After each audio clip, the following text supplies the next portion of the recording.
এবার মায়ের ফেরার পালা। ওকে, সো হ্যালো, হাই, নমস্কার বন্ধুগণ, আমি Barin and welcome to one knew day with a new mini blog.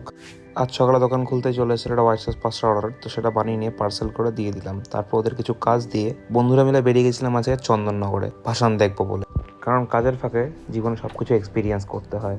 তো ওখানে যাওয়ার পরে দেখলাম যে বারোয়ারি ঠাকুরগুলো রেডি হচ্ছিল প্রসেশনে যাওয়ার জন্য, আর অন্যদিকে মনেদি বাড়ির পুজো বা ঘরোয়া পুজো যেগুলো হচ্ছিল সেগুলো হয়ে যাচ্ছিল ভাসান। এগুলো দেখতে দেখতে হয়ে গেল সন্ধে, আর জ্বলে উঠলো সব লাইট।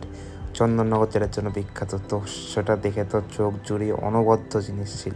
দেন ওখান থেকে তাড়াতাড়ি করে সব কিছু দেখে টেকে বেরিয়ে আসলাম। বেরিয়ে এসে আমাদের নিজের পাড়ার প্যান্ডেলের পুজো ছিল, তো সেটা যাচ্ছিলাম ট্রাকে করে সবাই মিলে ভাসান দিতে পানিহাটি গঙ্গায়। ভাসানে গিয়েও মারাত্মক মজা করেছিলাম। তারপরে ঠাকুর ধরে ঠাকুর ভাসান দেওয়া, এগুলো না নিজে করলে বা নিজের চোখে না দেখলে বলে বোঝানো যায় না।